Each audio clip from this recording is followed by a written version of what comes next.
Mavericks go down, come back, and almost finish it off against the Phoenix Suns. What happened late?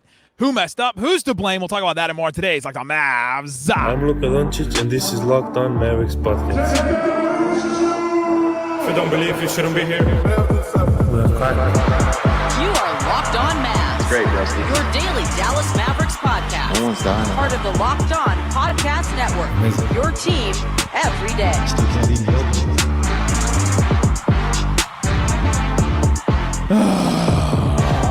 Welcome. You are locked on to the Dallas Mavericks. My name is Nick Angstadt, media member and NBA channel manager of the Locked On Podcast Network.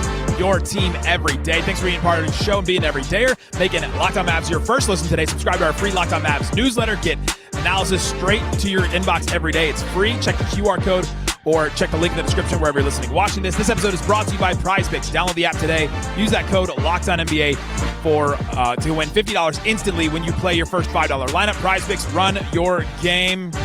And joining me, as always, on the Postgame Prodigy from the Great Slightly Biased YouTube channel. How you feeling, Slightly Biased? All right, let's just get right into it and cut this nonsense off, okay? First and foremost, Adam Silver, fix your shit, man. This league has become unwatchable garbage. This is why people don't watch. It's why ratings are in the toilet, man. You cannot have a basketball game in like that. A basketball game that was that good. That was an incredible basketball game at the end. An incredible basketball game between two very good basketball teams that could very well face each other in the postseason. And you let a game end like that on national TV. Unacceptable. Tony Brothers, be gone tomorrow. These guys have been terrible for so long. Fix it. Fix your product. It's awful. You expect us to just sit there and watch all these replays. Daniel Gafford's getting shoved to the back a million times. Guess what? I don't want that called in that moment either. I would not be happy if they called that a foul right there. That's not what any basketball fans want. And then you're going to call that garbage with 0.8 seconds left? That's horrendous, man. Fix this product. No NBA fan in the world wanted to see that ending. None. Nobody. That's why people aren't watching. That's why they're not watching. You can do all this other gimmicky shit you want to do. That is why people are not watching the sport currently. I felt like both teams, but especially the Mavericks, were just frustrated the whole time, not knowing what was going to get called, not knowing what was going to happen, and it affects the product, right? It affects how you play, it affects how you drive, it affects how you go in for a rebound, how you box out, how you play physical, and all that. And man, there were some things late where you go, and man, it just could have gone completely different with a different call here or there, and. But man, yeah, I'm with you that it needs to be fixed because it was frustrating all around. Even some of the challenges, you go, how did you not reverse that? How did you not change that? How do you not go back and call a foul when, the rule says that you can't go back and call a foul, but there was an obvious foul call in and out of bounds, and you're like, all right, well, how can we just let this happen, and how can we keep letting this sport come down to these calls and these plays? And man, it was frustrating to watch, especially when it seems out of your hands a little bit sometimes. I just don't get how you can let a game in like that. It just really is frustrating. And I wouldn't even come on here and say anything about the refs. I hardly ever do. Like, you can vouch for me. How often do I sit here and say this was a refs game? Never. He does not. Literally never. If you're a Suns fan and you're coming like blame the refs, I never ever do this. Even in games where like Mavs fans are upset about the refs or the refs this, ref that, I'll be like, well, Mavs good X, Y, Z, or Mavs need to stop. First Suns game, I tried to get you to go on a rant like that, and you didn't want to. Yeah, I don't, because I'm looking at this from a basketball fan's perspective, not like a Mavs fan perspective. Nobody wants to see games in that way, man. Nobody does. That's two incredibly high-level basketball teams, like superstars all over the court who are making things happen. It's so fun to watch. This is why you tune in. And then the NBA says, no, actually, this is why you're tuning out. Don't forget that part at the end. And you're like, oh, yeah, that is right. That's why I don't watch this anymore. Yeah. What's the call that stands out to you the most? The one that you're just like, that can't happen? Because in the arena, it didn't seem like there was one that really like stood out, but was there one on TV they showed over and over that you're like, man, I can't believe. Well, I can't believe they called that play there. But that one foul, I mean, if we're just going nitpicking calls, the offensive foul at Nurkic was hilarious that they reviewed for a flagrant. Although I will say the Luka one, where Luka threw his head back. I do think though that they would have called a little shove there on Nurkic if they were to go and review that.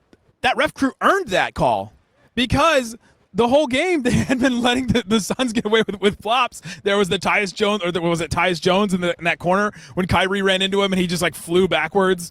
There's Devin Booker call like that. I mean, they were allowing it and showing, hey, we'll call these flops. Even I think I saw Theo Pinson, former Maverick, tweeting like there's too many fouls getting called, and they're calling too much and allowing these guys to kind of get away with all these different egregious things without holding them accountable. We're supposed to be calling flops here.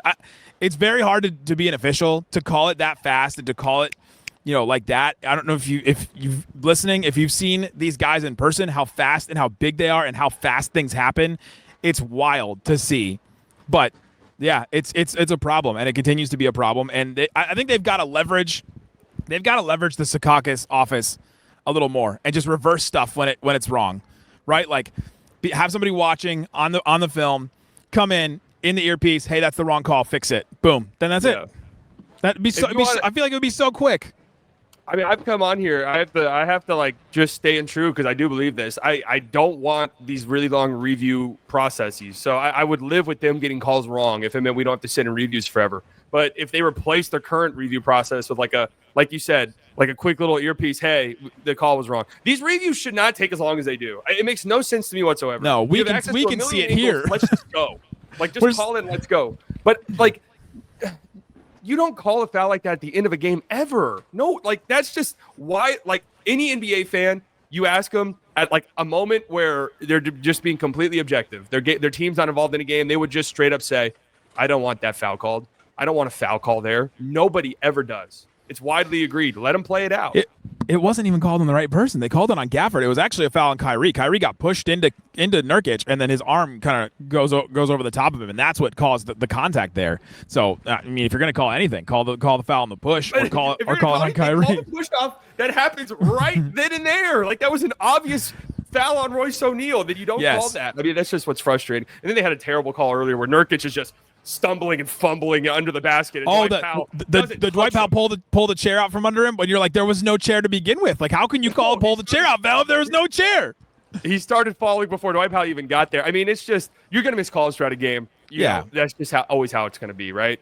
But man, in that moment, you cannot make that call. You just can't. It's so bad. It's very frustrating. It's frustrating to watch. But I mean, in all the frustration of fouls and the late game stuff and all that, it was a pretty awesome basketball. It was a pretty awesome basketball game to watch. That's what makes it more frustrating. It was such a good basketball game. Definitely the most fun game the Mavericks have played this season. And it didn't start that way. They were down big, but that third quarter, Luka and Kyrie takeover mode, 10 points for both of them. That was absolutely massive to get them back in the game. And then the fourth quarter, I mean, where I had the most fun was the Kyrie and KD back and forth moment in that fourth quarter was just awesome. It started with 4:30. Kyrie hits a transition layup against KD, just took him right off the dribble, like all the way down the court. You could tell, all right, it's going to be Kyrie versus KD at the rim. And Kyrie finishes around him. Then KD comes back with a three. Kyrie hits a jumper back. Kyrie hits a transition three. KD hits a three. And you're just going, this is awesome. Seeing these two guys, these two stars go back and forth that have played together, have this history and all that. And man, it reminded you like why you like basketball. And then I can understand why you're frustrated to see the end of how that great game ended that way. Yeah, absolutely. But it was a really fun basketball game, but down the stretch.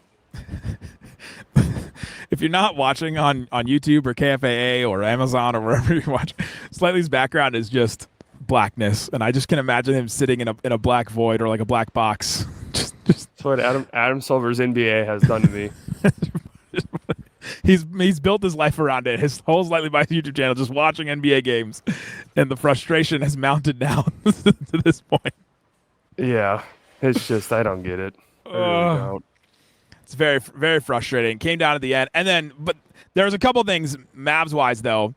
I thought 31 seconds left. KD misses that three. Nurkic gets the offensive rebound, the putback, and Gafford didn't box him out. That was a huge, big mistake by the Mavericks if we want to just talk about some late Mavs mistakes. And then, that foul late when Royce O'Neal missed that shot. Oh, that was a frustrating one. Should have just gone to overtime, right? Would you rather just seen it go to overtime and see what happens then? Absolutely, yeah. Absolutely. Should have been that. Coming up, let's get into how this game went. Let's talk about the first half, what happened, what was wrong, how did the Mavs pull it back. We'll talk about Naji Marshall a little later, all that kind of stuff and more coming up. You don't believe you shouldn't be here. Today's episode of Locked On Mavs brought to you by Prize Picks. Prize Picks Daily Fantasy made easy. Check out Prize Picks and see what is available to you. All you have to do is go to Prize Picks, pick 2 to 6 players and more or less on their stat projections, and watch the winnings roll in if you get them right. You can now win up to 100 times your money on Prize Picks with as little as 4 correct picks. I said you got to pick 2 to 6. So if you pick 4, you can win 100 times. That's insane. Prize Picks is the best way to get in action on sports in over 30 states, including Texas, California, Florida, Georgia, all those other kind of places. You can check out Prize Picks. You can play Prize Picks as well. Sign up today and get $50 instantly when you play $5. And you don't even need to win to receive that bonus. Just go to prizepicks.com or download the app today. Use that code LOCKEDONNBA to get $50 after you play your first $5 lineup. Finish that lineup, $5 down. Download the app. Use that code LOCKEDONNBA. You'll get that $50 instantly. Check it out, prizepicks.com. Also, want to tell you about FanDuel. FanDuel Sportsbook has all kinds of props and odds, things that you can use to get in on the action, talk about sports, and continue the game. Get ready to tackle the NFL action with America's #1 sportsbook. That's FanDuel. You can go and put down $5, get $150 in bonus bets. Bunch of deals for $5 right now. The FanDuel Sportsbook app gives you everything you need to place your bets on the NFL all in one place, NBA too. So when you get a hunch in the middle of a game, check out FanDuel, see what is available for you. Visit FanDuel.com to join today. You get started with $150 in bonus bets if you win your first $5 bet. That's FanDuel.com. Shut it down! Let's go home! Thanks, everyone, for hanging out with us on Locked On Mavs, being part of the show, part of the Raccoon Squad, listening every day. Appreciate each and every one of you for checking out the show and listening. Man, the Mavs almost pulled off a comeback against the Phoenix Suns.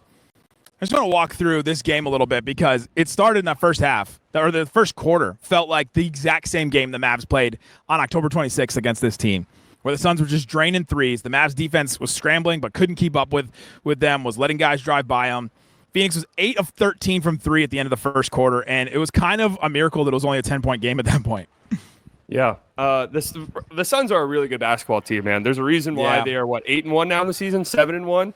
I think 8-1 or 7-0 in clutch games, which is just insane. But they moved the ball really well. They got some guys that are off the really hot start shooting from 3. Tyus Jones has been great for them, and the Mavs just did not come ready to play defensively. How many times are we going to say this season? I give him a pass this one. Okay, what were you saying? I give him a pass this one with 4 rotation players and basically 2 starters out and PJ and Lively. I mean, it's just that's tough to overcome. But yeah, they started slow again. Yeah, but if you're on the court, you got to play. And this is a direct quote from Kidd after the game. For whatever reason, we got off to a slow start. It's got to be addressed. There's got to be some energy. Somebody's got to come with some bleeping energy. We're bleeping flat. Oh, I was gonna say that's one person only. Kidd does not curse like that ever. No. Like I have not heard Kidd do that. I've been in those rooms. He does not do that often. And when he does, he's making a statement. And he's coming out and saying, "Hey, I'm not going to make any changes. I'm not going to bail you out by making a lineup change, and that's going to be our change. It's got to be better. We've got 3 of the best offensive players of all time out there. We've got to start better on offense." And that's a fascinating quote from Kidd. Yeah, I mean, so he's obviously frustrated. I like you said, I don't think Kidd just bailing out and trying out 7 different starting lineups until the guys decide it's time to play. Yeah. In the first quarter. Look, we can blame the coaches all we want. I've always said this when it comes to energy and bringing effort, is that these are grown men who are professional athletes. Like you shouldn't need a coach to tell you this type of stuff. You really shouldn't at this point. And it felt like in the first quarter they were flat yet again defensively, letting guys beat them off the dribble way too easily, and they tightened up at the end of games, and that's what's been frustrating about this Mavs team. It's like, great, you dug yourself out of the deep hole that you dug yourself in the second half of games. Play like that all game. Stop coming out so flat to start games off, and that's still been that was the problem tonight. And again, they played great in the second half. I mean, it was a really fun basketball game. But it is just, if you're not down 12 points immediately, like out of the gate immediately, it's a completely different basketball game. Yeah, well, it was the end of that first quarter where they had to go to their bench, and then all of a sudden you're just like, oh my gosh, this totally got away from us. With 3 minutes left, it was 21-23, and then it was 26-36 to end the quarter. That 3-minute stretch at the end was just brutal. They got completely killed in that moment. And Yeah, but you think about the rah-rah coaches; those guys don't last, right? I mean, it's the Zen master Phil Jackson. Eric Spoelstra's not like a rah-rah like fire him up guy. Greg Popovich is not that kind of guy. Think about all the great coaches. Steve Kerr is not that guy. Like think about some of these great coaches. They it is on the players and it's on the leadership of the players to come out better, to come out hotter. I have noticed though that they are trying to share the ball a little bit more. We talked about that recently, where it just seemed like Luka's warm-up quarter for a while, and this game. Klay got 5 shots in the first quarter. Kyrie got 2 shots. Luka got 3 shots. Naji got 3 shots. Gafford got 2 shots. Omax got 1, and Dinwiddie got 1. And those are all the shots in the first quarter. So they're at least spreading the ball around a little more. Yeah. It's really – I'm just going to contradict myself here because I'm just going to be walking back things that I've said all the time. But I like it when it's Luka's first quarter and he's efficient in scoring. It's when it's Luka's – You like it when he's good? Yes, but I like it when it works because I think that really sets the tone for everybody else. Yeah. But we really do have to understand, especially early season, especially for this Mavs team historically, they're not a team that's going to come out the gates hot to start a season. They're a team that's going to try 6, 7 different things. They're a team that needs to just get going a little bit before they hit their stride. So were there some questionable rotation stuff this game? Yeah. Are guys struggling a little bit to start the season? Some guys, yeah, but let's not forget, man. They're adding a couple of like new pieces into their rotation for heavy minutes. And that's a big time to go. We used to give them the excuse of the defense, though. For years, it was, well, the defense takes a while for them to learn and get cohesive. The defense has been really good to start the season. The defense has been better than the offense to start the season. It is kind of wild that it's the offensive side of the ball that's had the issue of them getting started slow. And the Mavs are missing a bunch of threes, and that almost can be the difference, right? Klay missed a bunch of threes. They went 3 of 9 from 3 in the first quarter. Maybe if they make a couple of those, that changes. They finished 11 of 33 from 3. They're not creating the open looks that they used to from 3. I talked about that on yesterday's show, so go listen to that one. But they're just not creating the exact kind of offense that they have in years past, and it's not humming. It's not humming exactly the way that you would think with a Luka, Kyrie, Klay starting 5, and that's definitely got to change. But they go down. It felt like they were down by way more. The biggest lead Phoenix had in this game was 14. Yeah. Didn't it feel like it was like 25 or something like that? It felt like it was huge. But that third quarter run was so massive in that. They wanted a 17-4 start to the third quarter. Yeah, that was awesome. I mean, that was really kind of Kyrie clicking and their defense just kind of flying around. And that is, again, what makes it frustrating is you see that, and it's like, why don't you guys just do that immediately, man? I really, for the life of me, don't understand it. But, they played a really good second half of basketball. And this is a Phoenix team that will 1,000% be a contender. Like, assuming that they don't get injuries and stuff like that, this is a team I expect to be fighting for, top dog status in the West all season long. So you played good basketball against them. Yeah, I like this Phoenix team's pieces they added this summer, and I got a lot of crap on Locked On NBA for putting them in the top 5. I had them in the top 5 with the Mavs, Thunder, Timberwolves, and Nuggets, and people were like, "Well, why'd you put the Suns in that top 5 group? They don't belong there." And I was like, "Well, we'll see." So I'm proven right 8 games into the season for them, or 9 games into the season for them so far. But I picked them to be a top 4 seed, I think. The back and forth in the fourth quarter, I want to go back to it. Kyrie and KD going back and forth, it was just special. It was so great to watch, and it reminds you of just how good Kyrie is, because KD, when you see him in person, he's this 7-foot guy that can get his shot over anyone, and it just seems impossible every single time. But for those guys to go back and forth, it reminded me of these guys take this seriously, and they take these matchups seriously, and we talk about how the NBA doesn't take the regular season seriously, but those two guys did. Those two guys took this game seriously in this one, and I think the NBA needs more of those guys to step up and do that. Oh yeah, I mean, usually when guys are on the court and playing, the NBA doesn't take itself seriously with how long they've let this officiating run completely and totally wild with how awful it is across the sport. But no, that was remarkable to see 2 competitors going back and forth like that. And it was tough shot. It was literally just shake his hand after every possession. Yeah, right. Nothing you could do. Nothing you could do. And that is the basketball. That's what I thought we would see tonight. And that was really fun to watch those 2 go at it. So that was great basketball. And just some really great moments throughout the end, like the clutch time too. 3 minutes left. Kyrie had a miss. Gafford, an offensive rebound. Nurkic fouled him. Go around the other side. Royce O'Neal hits a three. The other side, Kyrie to Gafford. Big dunk. Then in the minute 44 left, this is a notable play to me. KD, ball at the top of the key. Luka switched onto him. Clears everybody out. Cleared everyone out, and it's just Luka versus KD one-on-one. And this is what drives you insane about Luka sometimes. He defended him really well. He stuck with him, and he got shook a little bit. But, I mean, it's KD. What do you expect? But he defended him, got a hand in his face, and defended. And when Luka really tries, he can get out and defend. It's just – it feels like the for lack of a better term, the lazy, slow starts that guys get beaten on drives and all that. Mavs defense takes effort, and if you're not going to put that effort in early – it's going to come back to bite you at a certain point. They did at the beginning of this game with all the threes that the Suns were getting because a lot of those threes were open. Yeah, a lot of those threes were absolutely wide open. But to your Luka point, it's really not on. When Luka's on ball, it's really not terrible.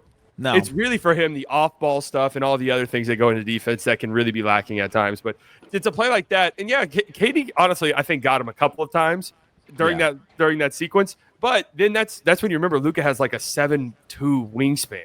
And he recovered really well and got a legit contest on the shot.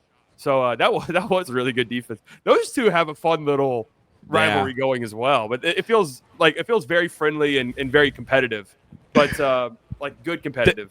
There was a moment, I don't know if they showed it on TV. There was a moment when Luka hit a three. KD was checking back into the game at one point, and Luka turns to him and starts talking trash to him. And KD just looks up from the floor. He's sitting on the floor, and he looks up and he throws his hands up what did I do? Luka was trying to get it going, and KD was not ready for it to start. Yeah, because he wasn't even in the game. He was that wasn't even on me. Why'd you do that? Luka's just a savage. It's just what he is. That was funny. They did show that on the broadcast. So good. There you go. Coming up, let's get into Naji Marshall. I want to talk about him because I thought he had a really good game. We'll talk about Klay's struggles. We'll talk about the Mavs. Their guards? Can we talk about their guards? We'll talk about that and more. Coming up. I don't believe you shouldn't be here. Today's episode of Locked On Mavs brought to you by Skims. Skims for men. Skims underwear. I'm wearing them right now. I highly recommend them because they're boxer briefs. They stay how you want them to stay. They don't ride up. They don't fold over, all that kind of stuff. And they are breathable as well. They're cotton boxer briefs. I love them. They also have the stretch boxer briefs so you can move around and all that. Gotta love Skims. If you've seen, I'm sure you've seen a bunch of commercials for them, but now they have menswear. You can go see what they have available for you. Go check out Skims Men at skims.com, SKIMS.com. Just browse, see what they got.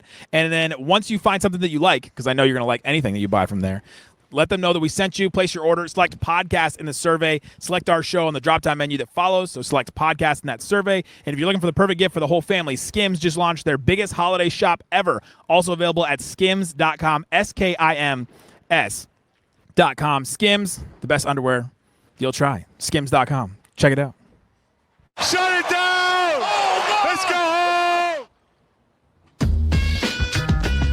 All right, slightly biased. Let's talk about this game. Talk about how the Mavs came back, how they went down, failed. We'll talk about some of the other things. Let's get into. I want to talk about Naji Marshall though, because I thought he played a really great game for them. 18 points, got the start with PJ Washington missing, hit a couple of threes, 5 rebounds, 2 of them on the offensive end were huge, and just him driving and taking advantage of the third, fourth defender on the other team was so important for this team, and catching guys off guard every once in a while, driving on guys. I mean, that ability of his, just driving, honestly, just that has added so much to this offense. Yeah, Naji's been so good. I won't forget there were people in Mavs fandom that were calling for him to be traded 2 games into the season. They're asking me, what's wrong with Naji Marshall? Not to be taken seriously. Be a little patient with some of these guys, okay? And by the way, these are games, and it sucks that you've lost 2 high-scoring Naji games because these are not games you can expect with real regularity because that's just not who he is as a player, and that's not what you bring him in to do. I've said that a million times. But it is nice, in the absence of some guys, that he has stepped up. And, yeah, man, when he has the ball in his hands, he can make things happen. And that's what this team desperately needed, a guy like that. It was great to see. It was great to see Naji stepping into that role, playing almost 30 minutes. Klay Thompson, 1 of 7 from 3. Couple of assists, couple of drives and layups, finished with 12 points. So it's frustrating because that was the big difference to me between the Suns threes and the Mavs threes. If Klay had hit a couple of those shots, had just hit a few here or there, they would have stayed a little more connected. Maybe they would have their burst in the second half would have helped them gain a little bit more of a lead later. Man, those just really suck to not have some of those. And he's gonna have games like this. Yeah, I mean, that's just the life of a shooter. He got some clean looks. Some of them looked like they were going down and bounced out. The 1-3 he did make was a big one when he did hit it. Huge. So he just has to keep shooting in games like this. But, I actually thought he played some pretty solid defense as well at times and, made some other plays happen. Had a really nice pass to Gafford late in the game as well on a drive. So, I mean, these games are going to happen for Klay. And they're frustrating when they do happen, but it's just the life of a shooter. He had to guard Booker a bunch and KD a bunch too, which is notable that, it wasn't like they were getting wide open shots all the time or getting straight drives to the lane, with no contest or anything like that. Yeah. I thought he played pretty good defense, all things considered. The two bigs, Gafford and Dwight. Gafford, I thought, after he fouled out, but 15 points, 7 boards. I thought he played really big when they needed him to. He finished a bunch of plays. He had a couple of clutch plays. The one mistake late, didn't get the box out against Nurkic. That would have been super huge for them to get that extra possession. But Gafford did pretty well. And then Dwight coming in almost 25 minutes off the bench. He had 5 fouls, but plays hustle, gets 6 rebounds, played his role. I thought Dwight was awesome tonight. He's legitimately been great in the minutes that he has played so far this season, and he gives you a different look defensively where it's like we can kind of guard some of these teams that like to space the floor because Dwight can more than handle his own out there. I didn't think Gafford had a great game. Again, I've not been super pleased with his start to the season if I'm just being brutally honest. Sure. But, I do think when Lively is ready to go and play, this is one of the things about this Mavs team that infuriates me to no end. They don't tell you anything about injuries. We have no clue it's so frustrating. When these guys are going to be healthy. It sounded like, Lively's thing's not a big deal. Maybe he heard it in practice or whatever. This is now 3 straight games, and this is against another contender at home where we really want to win this game. He doesn't play. They ruled him out yesterday. These games, that's because he was doubtful, for the first game that he was going to miss, and then he was out. And then, they ruled him out yesterday, which is a big deal when they rule you out the day before a game instead of a game time decision or rule you out in the morning or something like that. And also, I mean, these games matter for tiebreaker at the end. It could be Mavs Suns up there in the West, and they're going to need games like this for tiebreaker, but it's a long season. I don't know. I'm more frustrated that they just don't tell us anything about these injuries. PJ's just out. He's just been out with his ankle injury. I don't even know how it happened, to be honest. We did this right at the top of the show. This is an entertainment sport for fans. So I think you owe it to your fans to tell them, to give them injury reports. I get what you're trying to do, this creative advantage and stuff like that. This is a multi-billion-dollar industry because fans spend a lot of money on the sport. I think they deserve to know what's happening with players. A knee sprain, what does that even mean? Knee sprains can be a month-long injury, 2-month-long injuries. Is that what we're in for? I think part of it is they don't know because an injury could take that long. We don't know. I mean, you some injuries you wake up and they're a little worse than the day before. Sometimes you warm up. Yeah, they should know these things. How many? I mean, they could try. They could at least give us an idea instead of give us an estimate. I don't understand. Tyrese Maxey, we don't even see him get injured, and they're like, by the way, he's out 2 weeks. They're gonna evaluate him in 2 weeks, and we'll see. We'll see how Derek Lively feels tomorrow. 5 weeks later, we'll see how he feels. He looks good. Well, I think this is because the only mouthpiece of the organization right now is the coach. And Jason Kidd is like, I'm not a doctor. He'll just say who's out and who's not. He just has his little sheet, and he reads that. And literally, as I said, I'm not a doctor. I don't have the drop with me right now. But, I think there's got to be something else. I mean, but the Mavs PR does send out updates, but it's only just the day of the game or right before the game who's going to play and who's not. Send out more. The Mavs guards, I think they have an issue there. Dinwiddie's not been good at all. Anything that I've hoped from Dinwiddie has not panned out. 28 minutes and he takes 2 shots, hits 1 3, 2 assists, 3 points, 1 steal. But in 28 minutes, man, you gotta give me something more than that if you're playing that much. You want to know what's maybe the most disheartening thing about all of this? Is I think Dinwiddie has fallen into where Tim Hardaway Jr. was last year, where he's out on the court for big defensive moments because they think he's like that defensive. Every talked about game that all people are year like, last year. why is Tim in? And I was saying all year because they think he's a good defender. That's why. And I think Dinwiddie is out there because of that. Because I'm wondering, like, where is Quentin Grimes? What did he do? Is there something we don't know? I don't know. That's the one that I would rather see. I know you want more ball handling, but if Naji's going to be out there, you've got some ball handling there, right? But they were playing Spencer with Luka and Kyrie late. I don't get that. You need more ball handling. You don't on defense. No. Like, why is he on the court? That was a defensive moment. Like, I don't. You know that you're probably going to go offense to defense. Like, the Suns are not going to call a timeout, so you can make your subs. You have to know that. So Spence can't be on the basketball court. There's no reason. That frustrates me. It frustrates me that he's just not contributing, and also that they play him in those moments like that. Well, it is also concerning because none of the guys out for the Mavs right now, besides Exum, which we knew going into the season was going to miss an extended period of time, are guards. And so, or fix this. Yeah. It's like, Jay-Z and Gortman, come on down. Maybe. you give me 3 points in 28 minutes? 3 points, 2 assists? Takes 2 shots. him a couple nights ago in a win. I know. But. And I was all about it all summer, and I just haven't seen it. So I haven't seen enough for me to be like, yeah, I was right. I was not so far. Man, I'm really interested to see what this team that post-game quote from Kidd, like you said earlier, he doesn't do that stuff. No, he doesn't. He doesn't curse like that. He just doesn't. And this has been the crux of the Mavs' issues is these slow starts. Every single game that they've lost, you can pin it down on that 1,000%. That game against the Suns, slow start. They couldn't claw their way back into that. The Rockets game, they tried their hardest, but the hole was way too deep. The Pacers game, same exact thing. This game, same exact thing. So I'm interested if this really gets them going or what. We'll see. You know what's going to happen?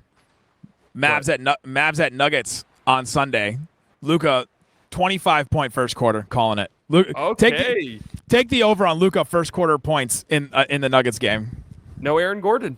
No Aaron Gordon. I don't know about Jamal Murray. He's been in and out. And I don't know. And are they going to put Christian Brown on him? Cool. Like, you want to know what's funny about this all? Is all of the think pieces about the Nuggets are done, the Nuggets this, that. They now have a better record than your Dallas Mavericks, ladies and gentlemen. Yeah, right. Let that one sink in against probably a much more difficult schedule, if we're being honest. And on that note, guys, thanks so much for hanging out with us on Locked On Mavs. Check the QR code for different ways to follow us. The newsletter, it's free, straight to your inbox. We appreciate it if you subscribe to that. You can get text straight to your phone, Locked On Mavs Insiders. You can text the number or check the QR code for that as well. Guys, we'll be back on Sunday with more. Slightly now with the post-game show on the Nuggets game. Thanks so much for listening to Locked On Mavs. Peace out. Boom. Boom. Fix it, Silver.